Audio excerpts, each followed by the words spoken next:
Praise the lord. దేవుని నామానికి మహిమ కలుగును గాక. మనము 40 దినాల ఉపవాస ప్రార్థనలో యేసు ప్రభువారు చేసినటువంటి అద్భుతాలను మనము ధ్యానిస్తూ ఉన్నాం. ఈరోజు మనము ధ్యానించబోచున్నటువంటి అద్భుతము నీటిపైన నడవడం. ఈ యొక్క భాగాన్ని మనం చూసుకున్నట్లయితే మత్తయి సువార్త 14వ అధ్యాయము 23వ వచనం దగ్గర నుంచి 33వ వచనం వరకు మనం చూడగలుగుతాం. అలానే మార్కు సువార్త 6వ అధ్యాయము 48వ వచనం దగ్గర నుంచి 51వ వచనం వరకు మనం చూడగలుగుతాం. అలానే యోహాను సువార్త 6వ అధ్యాయం 18వ వచనం నుంచి 21వ వచనం వరకు మనం చూడగలుగుతాం. రండి, మత్తయి సువార్తలో మనం ఈ మాటను చదువుకుందాం. 14వ అధ్యాయంలో నుంచి 23వ వచనము దగ్గర నుంచి మనము చదువుకుందాం. ఆయన ఆ జన సమూహములను పంపివేసి ప్రార్థన చేయుటకు ఏకాంతముగా కొండ ఎక్కిపోయి సాయంకాలం అయినప్పుడు ఒంటరిగా ఉండెను.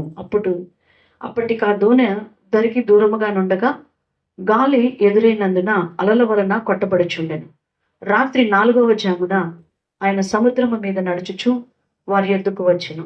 ఆయన సముద్రము మీద నడుచుట శిష్యులు చూచి తొందరపడి భూతమని చెప్పుకొని భయము చేత కేకలు వేసిరి. వెంటనే యేసు ధైర్యము తెచ్చుకునుడి, నేనే, భయపడకుడని వారితో చెప్పగా, పేతురు, ప్రభువా, నీవే అయితే నీళ్ళ మీద నడిచి నీ యొద్దకు వచ్చుటకు నాకు సెలవిమ్మని ఆయనతో అనెను. ఆయన రమ్మనగానే పేతురు దోణి దిగి యేసునొద్దకు వెళ్ళుటకు నీళ్ల మీద నడిచెను. కానీ గాలిని చూచి భయపడి మునిగిపోసాగి, ప్రభువా, నన్ను రక్షించుమని కేకలు వేసి, వెంటనే యేసు చేయి చాపి అతని పట్టుకొని, అల్ప విశ్వాసి, ఎందుకు సందేహపడితివని అతనితో చెప్పాను. వారు దోణి ఎక్కినప్పుడు గాలి అణిగెను. అంతటా దోణిలో ఉన్న వారు వచ్చి, మేము నిజముగా దేవుని కుమారుడు అని చెప్పి ఆయనను బ్రొక్కిరి. ఈ సందర్భంలోని కొన్ని ప్రాముఖ్యమైనటువంటి కొన్ని విషయాలను మనం గమనించినట్లయితే, ఇందులో 4వ జాము అని ఉంటుంది. 25వ వచనంలో మనం చూస్తున్నాం. అంటే తెల్లవారుజామున అని అర్థం. 4వ జాము అంటే రోమీల యొక్క సమయము మనం చూస్తే, వారు సాయంత్రము నుండి సాయంత్రము 6 గంటల నుండి ఉదయం 6 గంటల వరకు 3 గంటల చొప్పున 4 భాగాలుగా విభజించారనమాట. ఈ 4వ జాము అంటే ఉదయం 3 గంటల నుండి 6 గంటల వరకు అని అర్థం. రెండో విషయాన్ని మనము చూస్తే, తర్వాత అక్కడ మనం చూస్తే భూతం అని వ్రాయబడి ఉన్నది. గ్రీకులో మనం చూస్తే పెటాన్సి అనేటువంటి పదము అన్నమాట. అంటే గ్రీకు సాహిత్యంలో దర్శనాలు లేక ఆత్మ ప్రత్యక్షతను గురించి ఉపయోగించినటువంటి పదం అన్నమాట. ఎందుకంటే మత్తయి దీన్ని వాడటం వల్ల, ఈ పదమును వాడటం వల్ల శిష్యులు తమ కళలు ఆ యొక్క తమను మోసం చేశాయేమో అని అనుకుంటూ ఉండుండొచ్చు. భాష ఏం చెప్తుంది అంటే, ఇక్కడ మాట్లాడిన భాష ఏం చెప్తుంది అంటే, చనిపోయినటువంటి ఆత్మలు భూమి మీద తిరుగుతాయని చెప్తూ ఉంది. కానీ బైబిల్ ఆ మాటని సమర్థించట్లేదు. కానీ ఆ పదానికి ఉన్నటువంటి మూల అర్థం ఏమిటి అంటే, దర్శనాలు, ఆత్మల ప్రత్యక్షతలు ఉన్నాయి అని దానికి సంబంధించిన చిన్న పదం అన్నమాట అది. అంతేకాని చచ్చిపోయిన వారు ఆత్మల్లాగా, భూతాలలాగా తిరుగుతారని అర్థము. మరొక విషయాన్ని ఇక్కడ మనం చూస్తే, అప్పుడు ప్రభు ఏమంటున్నారంటే, ఆ భూతమని వారు భయపడినప్పుడు నేనే అన్నటువంటి విషయాన్ని ఇక్కడ మనం చూస్తున్నాం. ప్రభువారు చెప్తారు, నేనే అంటగా ఉన్నవాడను అని అర్థం అండి. ఇక్కడ సృష్టి పైన కార్యాలు చేయగలిగినటువంటి శక్తి కలిగినటువంటి దేవుడుగా మన దేవుణ్ణి మనం చూస్తూ ఉన్నాం.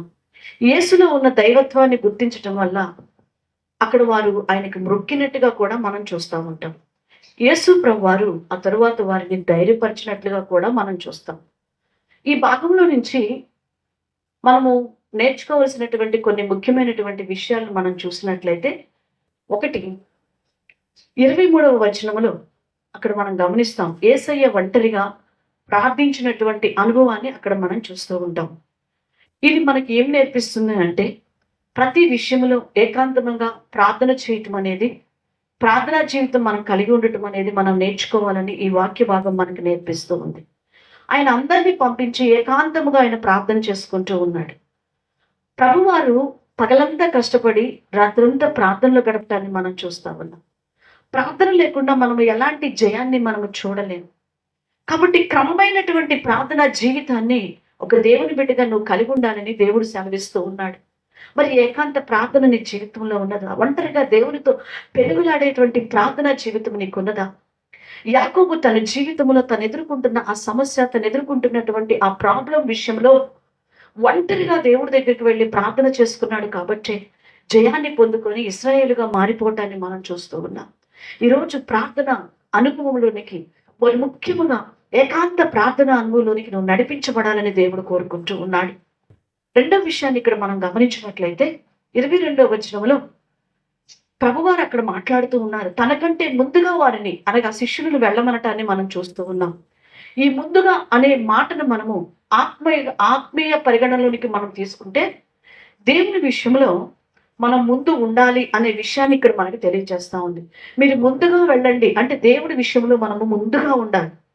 అంటే ప్రార్థించేటువంటి విషయములు, వాక్యము ధ్యానించే విషయములు, పరిచయం చేసే విషయములు అన్నిట్లో మనం ముందుండాలి. చాలా మంది ముందుండరు. నువ్వు వెళ్ళే నేను వస్తున్నాను, నువ్వు చేయలే నేను చేస్తాను, నువ్వు చూసుకోలే నేను తర్వాత వస్తాలే అని ఇలా మనం మాట్లాడుతూ ఉంటాం. అయితే దేవుని యొక్క వాక్యం మనకి ఏం సెలవిస్తూ ఉన్నదంటే నువ్వు ముందుండాలి. ఏ విషయంలో? లోక సంబంధమైన విషయాలలో కాదు. లోక సంబంధమైన విషయాలలో ఆసక్తి చూపిస్తూ ముందుండటం కాదు ప్రభువారు ఇక్కడ అడుగుతున్నది. ఆత్మ సంబంధమైనటువంటి వాక్యము చదివే విషయంలో, ప్రార్థించే విషయంలో, పరిచయం చేసే విషయంలో, మందిరానికి వచ్చే విషయంలో, సేవకులతో కలిసి దేవుని సేవకు వెళ్ళే విషయంలో నువ్వు ముందుండాలి. అది ఈ యొక్క వచనంలో ఆ మాటలోని అర్థాన్ని ఇక్కడ మనం చూస్తూ ఉన్నాం. మొదటిగా మనం ఇక్కడ చూస్తూ ఉంటాము 24లో ఆ దోణి సముద్రము మధ్యలో ఉన్నట్లుగా మనం చూస్తూ ఉన్నాం. గాలి అలల చేత దోణి కొట్టబడుతూ ఉంది. ఆ సమయము ఏ సమయం అంటే బహు చీకటిగా ఉన్నటువంటి సమయం. ఆ చీకటిలో ఆ దోణి వెళుతూ ఉన్నది. ఇక్కడ మనం చూస్తూ ఉన్నాము అది మధ్యలో ఉన్నది. కాబట్టి దేవుని మాటకు వాళ్ళు లోబడి వెళ్ళారు. వాస్తవంగా మీరు ముందు వెళ్ళండి నేను వస్తానన్నాడు. వాళ్ళు అక్కడ దేవుని మాటకి లోబడి వెళ్ళారు. కానీ అక్కడ ఏమైంది? కొన్ని శ్రమలు వచ్చేసాం. ఆ దోణి వెళ్ళట్లు అక్కడ ఆగిపోయింది, మధ్యలో ఆగిపోయింది. ఈరోజు దేవుని మాటకు నువ్వు లోబడుతున్నప్పుడు అన్ని సమకూడు జరుగుతాయని కాదు, కొన్ని శ్రమలు వస్తాయి. అవి మన విశ్వాసాన్ని పరీక్షించడానికి. ఈరోజు నువ్వు భయపడవలసినటువంటి అవసరం లేదు దాన్ని బట్టి, ఎందుకంటే ఆయన మనతో ఉన్నాడు కాబట్టి. ప్రియ సంగమా, ఆయన మాట విని మనం నడుస్తున్నాం కాబట్టి మనం భయపడాల్సిన అవసరం లేదు. మన శ్రమలో మనకు వచ్చిన ఎదురొస్తున్నటువంటి ఆ పరిస్థితుల్లో ప్రభు మనకు ఖచ్చితంగా తోడుంటాడు, ఖచ్చితంగా జయిస్తాడు. ఇక్కడ శిష్యులకు ఉన్నటువంటి మొదటి లక్షణము ఇక్కడ మనకు కనిపిస్తా ఉంది. ఏంటంటే వాళ్ళు తిరుగుబాటు చేయలేదు. వెంటనే లోబడ్డారు. ప్రభువారు మీరు వెళ్ళండి అనగానే వెంటనే లోబడ్డారు. ఏంటి ప్రభువా, ఇంత చీకట్లో వెళ్ళమంటావేంటి మమ్మల్ని పడవేసుకొని? ఇప్పుడు ఈ పడవలు మేము చీకట్లో ఇంత అర్ధరాత్రి టైంలో మేము ప్రయాణం చేయటం అంత క్షేమం కాదు కదా. ఆల్రెడీ మేము జాలరులము, మేము ఎలా ప్రయాణం చేస్తాం ఈ టైంలో? నువ్వు వెళ్ళు అంటున్నావేంటి? ఇది రాత్రి టైంలో అంత మంచిది కాదు ప్రభా, మేము వెళ్ళం ప్రభా అని ఎలాంటి సాకులు చెప్పలేదు. కానీ మీరు వెళ్ళిపోండి అనగానే వాడు వెంటనే విధేయత చూపించి వెళ్ళిపోయారు. ఎంత విధేయత చూపించారు! ఇది పరిచారకులకు ఉండవలసిన మొట్టమొదటి లక్షణం. దేవుని బిడ్డలకి, దేవుని పరిచయం చేసేటువంటి వారికి ఉండవలసిన మొట్టమొదటి లక్షణం లోబడే లక్షణం. ఈ లక్షణం ఉన్నప్పుడు జయాన్ని చూస్తామంట. అలెగ్జాండర్ గ్రేట్ గురించి మనకు తెలుసు. అలెగ్జాండర్ గారిని అంట ఒకసారి ఇంటర్వ్యూలు అడిగారంట, మీ విజయానికి రహస్యం ఏమిటి అని అడిగితే అక్కడ ఉన్నటువంటి సైనికులను చూపిస్తూ ఉన్నాడంట. ఏంటి ఆ సైనికులు ఎందుకు చూపిస్తున్నారని అంటే అర్థం కాక వారు చూస్తున్నప్పుడు ఆ సైనికులతో ఒక మాట అన్నాడంట. ఆ సైనికులను చూసి ఆ బిల్డింగ్ మీద నుంచి మీరు కిందకి దూకండి అన్నాడంట. వెంటనే టక్ మన సైనికులందరూ బిల్డింగ్ మీదకి ఎక్కేసి టప దూకేయడానికి రెడీ అయిపోయారంట. అప్పుడు సైగ చేయగానే వారందరూ ఆగిపోయారు. ప్రియమైన దేవుని బిడ్డలారా, అప్పుడు చెప్పారంట, చూడండి ఆయన సైనికులు ఎలాగా ఉన్నారు అంటే చావడానికి కూడా సిద్ధంగా ఉన్నారు ఒక సైగ చేస్తే. సో అలాంటి నమ్మకమైన లోబడేటువంటి సైనికులు అలెగ్జాండర్ దగ్గర ఉన్నారు కాబట్టి అతడు అన్నింటినీ జయించగలిగాడు, ప్రపంచాన్ని జయించగలుగుతూ వచ్చాడు. శిష్యులకు ఉండవలసిన మొదటి లక్షణము తిరుగుబాటు చేయకుండా ఆయన మాటకు లోబట్టం, సేవకుల మాటకు లోబట్టం, వాక్యానికి లోబట్టం. అప్పుడు మాత్రమే మనము ఎలా తయారవుతామంటే భూలోకాన్ని తలక్రిందులు చేసేటువంటి వారిగా దేవుడు మనల్ని తయారు చేస్తాడు. ఇక్కడ మరొక విషయాన్ని మనం గమనిద్దాం. 4వ విషయం, ప్రయాణంలో పడవ మధ్యలో ఉండిపోయింది. అది ముందుకు వెళ్ళలేకపోయింది. ముందుకు సాగట్లా ఆ పడవ. మనం గమనించినట్లయితే వెళుతుంది, వెళుతుంది కానీ అలల చేత కొట్టబడి ముందుకు సాగలేకపోతూ ఉంది. దాని అర్థము ఇక వెనక్కొచ్చేసేమని కాదు. ఈ అలలకి ఇంక పడవ ప్రయాణం సాగలేదు. ఇది దేవుని చిత్తం కాదేమో వెనక్కొచ్చేయమని కాదు. చెప్పింది ఎవరు? ప్రభు. ప్రభువు చెప్పినప్పుడు కొన్నిసార్లు అపజయములనేవి కొన్ని ఎదురవుతూ ఉంటాయి. అంత మాత్రం మనం వెనక్కి వెళ్ళిపోకూడదు. మాట ఇచ్చింది ఎవరంటే ప్రభువు. వెళ్ళమనింది ఎవరంటే ప్రభువు. పరిచర్య చేయమనింది ఎవరంటే ప్రభువు. సువార్త ప్రకటించమని చెప్పింది ఎవరంటే ప్రభువు. నువ్వు ప్రకటిస్తున్నప్పుడు, చేస్తున్నప్పుడు, లోబడుతున్నప్పుడు కొన్ని ఎదురవుతాయి. అందుకని నువ్వు వెనకంచి వేయకూడదు. నువ్వు వెనకడుగు వేయకూడదు. చాలా మంది ఉద్రేకమైనటువంటి భక్తి కలిగి ఉంటారు. ఒక సంవత్సరం మంచిగా భక్తి చేస్తూ ఉంటారు. ఆ తర్వాత ఎక్కడ లేనటువంటి అలల తాకిడికి తట్టుకోలేకపోతారు. శోధనలకి, మాటలకి, సమస్యలకి భయపడిపోతూ ఉంటారు. మేమెంత పరిచయం చేసినా మాకు ఏ గుర్తింపు లేదు, ఏమీ లేదు. ఎప్పుడు నిందలే, ఎప్పుడు అవమానాలే. మేమెంత భక్తి చేస్తున్నాం, సంఘంలో మేము ఎంతగా తోడ్పడుతూ ఉన్నాము, సంఘానికి ఎంత ఇదిగా ఉన్నాం మేము, కానీ మాకు చూడు ఎలా వస్తుంది అని చాలా మంది ఏం చేస్తూ ఉంటారంటే వెనక్కి వెళ్ళిపోతూ ఉంటారు. ఉద్రేకంతో కూడినటువంటి భక్తి, ముందులో ఉన్న భక్తి వెనక ఉండదు, వెనక్కి వెళ్ళిపోతూ ఉంటారు. ప్రియమైన దేవుని బిడ్డలారా, ప్రార్థనకు వెళ్తే శోధనలు వస్తాయి, బాప్టిషన్ తీసుకుంటే శోధనలు వస్తాయి. ఇట్లా కాదు, నువ్వు దేవుని చిత్తంలో ఉంటే ఖచ్చితంగా వస్తాయి. ఏ బాప్టిజం తీసుకుంటేనే శోధనలా, ప్రార్థన చేసుకుంటేనే శోధనలా, లోకంలో ఉంటే శోధనలు రావట్లేదా? ఈరోజు లోకంలో ఉండే వాళ్ళని గమనించండి, భయంకరంగా కొట్టబడుతున్నారు. ఇంకొక విషయం తెలుసా? వాళ్ళకి నిరీక్షణ లేదు, వాళ్ళకి ధైర్యం లేదు, వాళ్ళకి దేవుడు ఉన్నాడనేటువంటిది కూడా లేదు వాళ్ళకి. కానీ ఈరోజు నీకు వచ్చే శోధనలో, నిందల్లో, అవమానాల్లో నీకు ఒక నిరీక్షణ ఉంది. నీ పక్కన దేవుడు ఉన్నాడు. నిన్ను పంపిన వాడు ఎవరంటే దేవుడు, ప్రభు. ఈ నా పరిచర్యలో, నా సేవా జీవితంలో ఎన్నో నిందలు, అవమానములు వచ్చుచున్నా నేను ముందుకు ఎలా వెళ్ళగలుగుతున్నానంటే నన్ను పిలిచింది నా ప్రభు. నువ్వు భయపడక మాట్లాడము, నేను నీకు తోడుగా ఉంటానని నన్ను పిలిచినటువంటి వాడు నా ప్రభు. ఈ మహాపట్టణములో బహు జన సమూహమున్నదని పిలిచినటువంటి వాడు నా ప్రభు. బాలుడైన ఇర్మీయా వలె నేను నిన్ను వాడుకుంటాను, భయపడకము, నీ నోటిని తెరుమని మాట్లాడినటువంటి వాడు నా ప్రభువు. వారిలో ఒంటరైన వాడు 1000 మంది అగును, ఎన్నికలైన వాడు బలమైన జనములను వాగ్దానం చేసిన వాడు నా ప్రభువు. ఆ వాగ్దానమును బట్టి, ప్రభు ఇచ్చిన పిలుపును బట్టి ఎన్ని శ్రమలు వచ్చినప్పటికీ కూడా వెనక్కి వెళ్ళిపోవటం, సేవ వదిలేసి వెళ్ళిపోవటం దేవుని చిత్తము కాదు. ఈ ఊపిరి ఉన్నంత వరకు ఒక్కరితోనైనా, ఇద్దరితోనైనా ముందుకు వెళ్ళటమే దేవుని యొక్క చిత్తం. ప్రియమైన దేవుని బిడ్డలారా, ఈరోజు మనం ఎలాగ ఉంటున్నామో పరిశీలన చేసుకోవాలి. వాటిలో నుంచి మనల్ని దాటించగల దేవుడు మనకు ఉన్నాడు. ఆయనే నజరేయుడైనటువంటి యేసు. కాబట్టి మనం ముందుకు వెళ్ళిపోదాం. ఆయన ఖచ్చితంగా నడిపిస్తాడు. ఏదో వచ్చినాయి అని వెనక్కి వెళ్ళిపోవటం కాదు. వెనక్కి వెళ్ళిపోవటము దేవుని యొక్క చిత్తము కాదు. అంతకుముందు ఆదివారం దేవుని సువార్త ప్రకటించడానికి వస్తూ ఉన్నప్పుడు ఆల్రెడీ స్టార్టింగ్లోనే నాకు కొంచెం శరీరం సహకరించలేదు. రెండోది, బండి వెళ్తుంటే ఇట్లా ఊగిపోతుంది హ్యాండిల్. తమ్ముడు అన్నాడు, ఒక ఏళ్ళు ఊగిపోతుంది, గాలి లేదే అంటే అర్థం కావట్లేదు. అక్కడే స్టార్ట్ అయిపోయినాయి మాకు. అట్లానే దేవుని మహాకృప ఎలాగుందంటే వెళ్ళటానికి క్షేమంగా తీసుకెళ్ళాడు. తెల్లబడి చక్కగా వాక్యం చెప్పడానికి. రిటర్న్ వస్తున్నప్పుడు మా పరిస్థితి అసలు వెళ్ళిపోతుంది. ఆ బండి టిటిటిట వడికిపోతుంది. గాలి కొట్టించాం. కొంచెం దూరం రాగానే గాలి మొత్తం పోయింది. ఏంటి అక్కడికి రావటం దేవుని చిత్తం కాదా? ఈరోజు నథింగ్. అది చాలా తప్పు. కొన్ని వస్తాయి శ్రమలు. ఆ బండి అక్కడ ఆగిపోయింది. నేను మళ్ళీ ఒంగోలు రావాలి, వాక్యం చెప్పాలి, టైం అయిపోతుంది. ఎక్కడో ఆగిపోయింది. చాలా దూరం నడుచుకుంటూ వెళ్ళాం అది రిపేర్ చేసుకోవడానికి. అది పనికిరాదని చెప్పారు, మొత్తం మార్చాలి, 6000 అవుతుంది. వెంటనే తమ్ముడు అన్నాడు, నేను చూసుకొని వస్తాను, నువ్వు వెళ్ళిపోండి, మీరు వెళ్ళిపోండి. వెంటనే ఒక సాటు పట్టుకొని అలాగ కష్టపడి ఇక్కడికి వచ్చేసరికి బోల్డంత లేట్ అయిపోయింది. ఒంగోలు వచ్చేసరికి. దేవుని చిత్తం కాదా? అది దేవుని చిత్తమే.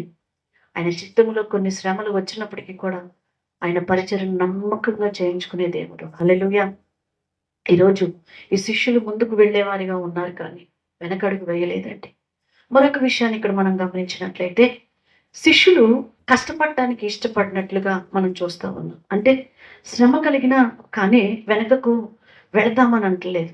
వెనక్కి వెళ్ళటానికి అంగీకరించలేదు. కానీ అక్కడ వారు ఆ శ్రమ కలుగుచున్న కష్టపడి ముందుకు వెళ్ళటానికే ప్రయత్నం చేస్తూ ఉన్నారు. 25వ వచనంలో చూస్తే యేసు ప్రభువారు వారి ఎద్దుకు వచ్చును అని మనం చూస్తా ఉన్నాం. అంటే వారి ప్రయాస, వారి పోరాటము, వారు కొట్టబడటము ప్రభువారు చూశారు అక్కడ. ఈరోజు నీ ప్రయాణంలో వస్తున్న అలల తాకిడికి నువ్వు తట్టుకోలేక, ఆ మాటలు నువ్వు భరించలేక, ఆ రోగములను నువ్వు తట్టుకోలేకపోతున్నటువంటి దాన్ని కూడా ప్రభువు చూస్తున్నాడు. ఆయన చూస్తూ ఉన్నాడు. నీ మీద జాలి పడుతూ ఉన్నాడు ఆయన. అన్నిటి మీద అధికారము కలిగిన దేవుడు వాటి నుంచి నిన్ను విడిపించడానికి అధిక శక్తి కలిగిన దేవుడు నిన్ను చూస్తున్నాడని గుర్తుపెట్టుకో.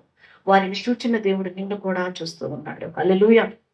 మరొక విషయాన్ని ఇక్కడ మనం గమనిస్తున్నాం. ఇంకొక పాయింట్ మనం చూసుకుంటే, శిష్యులు ప్రభువుని చూసి ఏమనుకున్నారంట? భూతమని భయపడినట్లుగా మనం చూస్తా ఉన్నాం. అయితే శిష్యులతో ప్రభు అంటున్నాడు, నేనే అని ధైర్యం తెచ్చుకోండి అంటున్నాడు. అప్పుడు పేతురు గారు అంటారు, ప్రభా నీవే అయితే నేను కూడా ఏం చేస్తాను? సముద్రం మీద నడుస్తాను అని అడగటాన్ని మనం చూస్తున్నాం. ఎప్పుడైతే యేసుప్రభు వారి వైపు చూస్తూ ఆ సముద్రం మీద నడిచాడో, కొంత దూరం నడవగలిగాడు, సముద్రాన్ని, గాలి అలలను చూశాడు, వెంటనే పేతురు ఏమైపోయాడు? అక్కడ మునిగిపోసాగినట్లుగా మనం చూస్తా ఉన్నాం. విశ్వాసము ద్వారా మనము కూడా దేవుడు చేయగలిగినటువంటి కార్యాలను మనం చేస్తామని దేవుడే చెప్పాడు. నా యందు విశ్వాసం ఉంచేవాడు నాకంటే గొప్ప కార్యాలు చేస్తానంటున్నాడు. మరలా తాను ఎప్పుడైతే నీళ్లను చూశాడో అక్కడ పేతురు పడిపోయాడు, మునిగిపోయాడు. అంటే అల్ప విశ్వాసం వచ్చేసింది అతనిలోనికి, అవిశ్వాసం వచ్చేసింది అక్కడ. ఈరోజు నీ జీవితంలో దేవునితో నడవకుండా ఏ అవిశ్వాసం నీలోకి వచ్చేస్తుందో పరిశీలన చేసుకో. నువ్వు దేవునితో నడుస్తున్న వాక్యము చక్కగా నేను నడిపిస్తుంది. ఆ నడుస్తూ ఉన్నావు, విశ్వాసాన్ని కాపాడుకుంటున్నావు నీ జీవిత పయనంలో, ప్రతి చోట కూడా. కానీ ఏ మాట, ఏ స్నేహము, ఏ పరిస్థితి మరలా నిన్ను లోకంలోనికి లాగేస్తుందో, అల్ప విశ్వాసంలోనికి తీసుకువెళుతుందో పరిశీలన చేసుకో. ప్రియ సంగమా, కాబట్టి దేవుడు మనల్ని బలపరిస్తే మనం చేయలేనిది ఏది లేదు. పేతురికి చేయించి దేవుడు బలపరిచి మరలా లేపినట్లుగా మనం చూస్తున్నాం. మునిగిపోవలసినటువంటి పేతురు జీవితాన్ని ప్రభువు లేపటాన్ని మనం చూస్తూ ఉన్నాం. అక్కడ మనం గమనించినట్లయితే ఆయన అలలోనికి వెళ్ళి ఆ గాలిని, అలలను గద్దించి నెమ్మదిపరిచినట్లుగా చూస్తూ ఉన్నాం.